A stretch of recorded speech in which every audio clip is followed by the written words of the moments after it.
Llegamos a la sesión número 9 de un escriba docto en el reino de los cielos.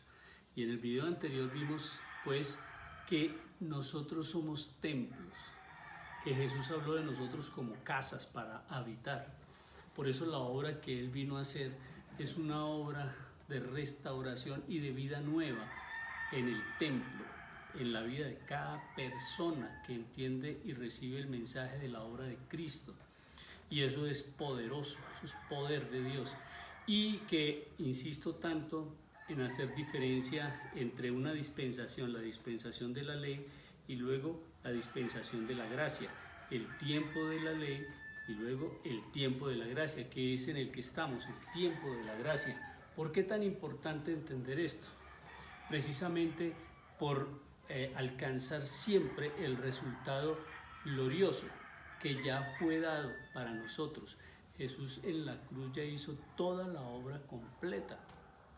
Pero quiero ir a un pasaje, quiero que miremos esta diferencia acá, a unos pasajes para que notemos más la diferencia y por qué un escriba docto en el tiempo de Jesús, la diferencia ahora a un escriba docto en el reino de los cielos, o sea, en el tiempo de la gracia, en nuestro tiempo. Vimos que en el tiempo de la ley, estos escribas, teniendo el conocimiento, habían contaminado el mandamiento de Dios, la revelación de las escrituras lo habían contaminado con mandamientos de hombres, habían oscurecido el mensaje y habían hecho infructuosas las cosas. Por eso el valor en la oración de ellos no tenía ningún valor. La limosna, todo lo que hacían, entonces perdía valor. ¿Por qué? Porque confiaban en sí mismos. El problema está cuando el ser humano confía en sí mismo, entonces no le está dando lugar a Dios, a su obra, precisamente. La confianza en Él es lo que trae el resultado de Él para nuestra vida. Y coloco aquí, en Mateo 15 vimos que es lo que contamina pues la vida del ser humano, y es incluir cosas que no son, esfuerzos humanos. Pasamos al lado de acá, el escriba docto en el reino, y quiero ir a dos pasajes donde Jesús purifica el templo, para que estén muy atentos, miren esta enseñanza. En Mateo capítulo 21, desde el versículo 12, dice así: y entró Jesús en el templo de Dios, y echó fuera a todos los que vendían y compraban en el templo, y volcó las mesas de los cambistas y las sillas de los que vendían palomas, y les dijo: escrito está, mi casa, casa de oración será llamada, mas vosotros la habéis hecho cueva de ladrones. Y vinieron a él en el templo ciegos y cojos, y los sanó. Pero los principales sacerdotes y los escribas, viendo las maravillas que hacía, y a los muchachos aclamando en el templo y diciendo: Hosana al Hijo de David, se indignaron. Y le dijeron: ¿oyes lo que estos dicen? Y Jesús les dijo: sí, ¿nunca leísteis de la boca de los niños y de los que maman, perfeccionaste la alabanza? Y dejándolos salió fuera de la ciudad a Betania y posó allí. Jesús purifica el templo. La obra de Cristo es lo que trae el verdadero resultado al corazón del ser humano, a lo que necesitamos nosotros. Entonces, cuando está teniendo esa vivencia Jesús, recuerden siempre, las palabras y los hechos de Jesús revelan tesoros ocultos. El escriba docto en el reino es como el padre de familia que saca de su tesoro cosas nuevas y cosas antiguas. Hay tesoros ocultos siempre allí. La purificación del templo, viéndolo de manera externa, entra al templo y comienza a darle azotes a todos los negocios que tenían entonces estas personas allí en el templo, y las quita. Y dice: mi casa, casa de oración, la casa de mi padre, casa de oración para Jehová de los ejércitos. O sea, el templo estaba hecho para que en él habitase el Señor. Eso era lo que estaba enseñando. Pero les dice precisamente ahí a los escribas, a los fariseos, a todos los encargados: ¿ustedes qué hicieron de este templo? Una cueva de ladrones. O sea, el templo tenía que cuidarse para que del que se había hablado que iba a venir encontrase lugar. Pero cuando él llegó no encontró lugar. en el corazón de los hombres. Por eso era necesario que Él purificase el templo, o sea, que quitase todo para restaurarlo todo totalmente. Eso es lo que está enseñándonos allí, obviamente, el pasaje. Pero hay muchas vivencias allí interesantes para escudriñarlas y que descubramos. ¿Y por qué entonces tiene tanto poder? Cuando entendemos la obra de Cristo revelada, la obra en la cruz, tiene tanto poder para la vida del ser humano, que trae sanidad, salvación, restauración, vida financiera abundante. Todas las necesidades en este tiempo para el ser humano ser suplidas. Y en el siglo venidero dice la vida eterna. Es demasiado glorioso y demasiado grande. En los años que llevo de conocer a Cristo, en los años que Él se reveló a mi corazón y trajo esa vida nueva, a partir de ahí viene un enamoramiento y un comenzar a predicar a Cristo. Y desde ese tiempo hasta el día de hoy he visto innumerables sanidades físicas. No puedo decir cómo es que Dios hace esto, eso está en su secreto, pero sí he visto que lo hace a través de la locura del Evangelio, de la predicación del Evangelio. He visto personas sanadas de todo tipo de enfermedad. He visto restauraciones en hogares, en parejas, en familias. Las cosas estaban destruidas, pero con una palabra de poder siempre, una predicación. Por eso la oración, orar por orar no es, sino que la oración es una declaración de la revelación de la obra de Cristo. Y eso trae un poder impresionante que levanta, que restaura, que al que está caído lo saca adelante. El Señor me ha dado a través de mi vida, Él ha obrado en familias y en personas que han estado pasando procesos difíciles financieros, y entonces ha dado una palabra de restauración y de levantar, y ha sacado de la ruina, ha sacado de la quiebra personas y los ha llevado a tener vidas exitosas totalmente. ¿Quién hace eso? Él. Por eso lo importante entonces no es aparentar ni buscar cosas, sino tener clara la revelación, y esa declaración es poderosa. Miremos esto. Resulta que entonces aquí pasan varias cosas en este pasaje. Quiero ir. Dice el versículo 14, y vinieron a él en el templo ciegos y cojos y los sanó. Toda enfermedad es sanada por la obra. Por su llaga fuimos nosotros curados. La obra de Cristo de ir a la cruz, la purificación del templo. Por eso les dijo, destruyan este templo y en 3 días lo levanto. Estaba hablando de la obra que Él iba a hacer, del templo que se iba a entregar en la cruz y que luego iba a resucitar al 3er día. En Él hay sanidad. Por eso pasa esto. Cuando fueron los ciegos, los cojos fueron sanados. Ahora, pero los principales sacerdotes y los escribas, viendo las maravillas que hacía, y este punto, y a los muchachos aclamando en el templo y diciendo, Hosana al Hijo de David, se indignaron. Porque lo que estaban haciendo los muchachos, me los imagino yo allí, a las personas viendo las maravillas que estaba haciendo el Señor en ese momento, expectantes, entendieron que era el Mesías, que era el ungido del Señor que había llegado, y entonces comenzaron a proclamar algo que tradicionalmente hacía el pueblo judío cada año en las fiestas del tabernáculo. Por eso se indignaron allí aquellos sacerdotes y escribas. Claro, porque lo que ellos hacían de manera acartonada siempre, como un ritual de lo que iba a suceder, estaba sucediendo en ese momento, pero como sus corazones estaban contaminados y cegados, en lugar de alegrarse juntamente con los jóvenes por lo que estaba sucediendo y entonces adorar al Señor y decir, maravilloso, claro, Él ha llegado ya, aquí está. Porque cuando los muchachos lo decían de una forma expectante, están viendo que está sucediendo algo ahora mismo. Es en el acto, está sucediendo algo, esto es maravilloso, y eso es un poder, y eso impregna, y eso impacta, eso golpea. Eso no es algo religioso, eso es algo espiritual lo que estaba sucediendo allí.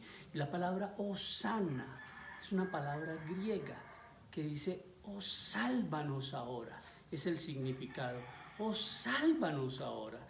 Y repito, ellos lo decían teóricamente por el Salmo 118, versículo 25 y 26, 6 veces. En los 6 primeros días lo decían, cada día lo decían una vez, y al 7º día lo repetían 7 veces, que ya se los voy a leer. En el Salmo 118, versículo 25 y 26 dice: oh Señor, sálvanos ahora, te ruego.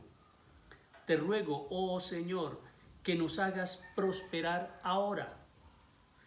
Bendito el que viene en el nombre del Señor. Desde la casa del Señor os bendecimos. En ese momento estaba sucediendo esa profecía en el Salmo. Estaba sucediendo lo que ellos proclamaban cada año y se les había vuelto un ritual, algo religioso y apocado por sus corazones alejados. Repitiéndolo, pero en un momento comienzan a notar que está sucediendo algo diferente y se ofenden porque ellos no lo reconocían como el Mesías, como el ungido, como el que había venido a traer salvación. Sálvanos ahora. Pero los jóvenes sí estaban viendo ese momento y era glorioso, impresionante. La obra de Jesús en la cruz trae salvación completa, vida nueva.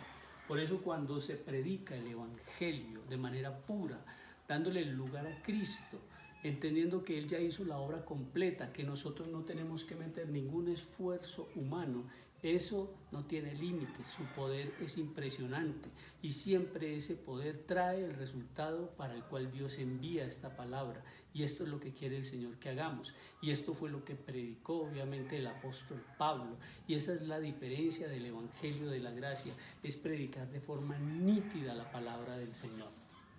Juan 2, versículo 13, dice de la siguiente forma: la misma vivencia, pero narrada por el apóstol Juan. Dice así: estaba cerca la Pascua de los judíos, y subió Jesús a Jerusalén, y halló en el templo a los que vendían bueyes, ovejas y palomas, y a los cambistas allí sentados. Y haciendo un azote de cuerdas, echó fuera del templo a todos, y las ovejas y los bueyes, y esparció las monedas de los cambistas y volcó las mesas. Y dijo a los que vendían palomas: quitad de aquí esto, y no hagáis de la casa de mi padre casa de mercado. Entonces se acordaron sus discípulos que está escrito: el celo de tu casa me consume. Y los judíos respondieron y le dijeron: ¿qué señal nos muestras, ya que haces esto? Respondió Jesús y les dijo: destruid este templo y en 3 días lo levantaré. Dijeron luego los judíos: en 46 años fue edificado este templo, y tú en 3 días lo levantarás. Mas él hablaba del templo de su cuerpo. Por tanto, cuando resucitó de entre los muertos, sus discípulos se acordaron que había dicho esto, y creyeron la escritura y la palabra que Jesús había dicho. Esto es demasiado fuerte. ¿Qué esfuerzo tenemos que hacer nosotros ahora para santificarnos? ¿Qué esfuerzo tenemos que hacer nosotros ahora para mejorarnos? Ningún esfuerzo, porque el esfuerzo lo hizo Jesús, lo estaba declarando en ese momento, la purificación del templo. El celo de tu casa me consume.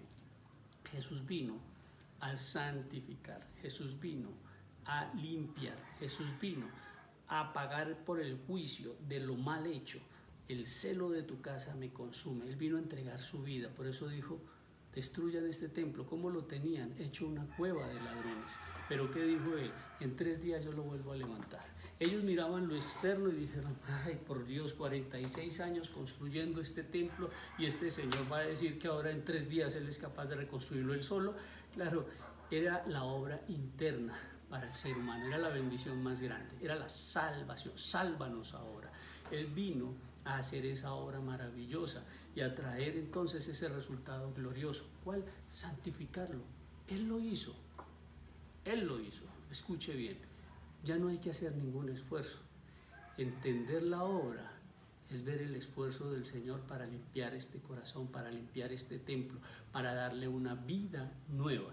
Por eso el apóstol Pablo, 2 Corintios 5, versículo 17, dice: el que está en Cristo es una nueva criatura. Las cosas viejas pasaron, y aquí todo es hecho nuevo. Las cosas viejas pasaron. Cuando Jesús está volcando todo, está dando una señal, está diciendo: todo esto es quitado, todo esto es limpiado, porque esto es casa de oración. Aquí quiere habitar el Señor, como lo había dicho desde el Antiguo Testamento. Él preparó casa, era para entrar en ella y habitar en ella. Por eso la revelación del Padre nuestro que les decía, y cuando Él dice santificado sea tu nombre, Él vino a purificar el templo, a santificar el templo, para que venga ahora tu reino, para que habite Él aquí en este corazón.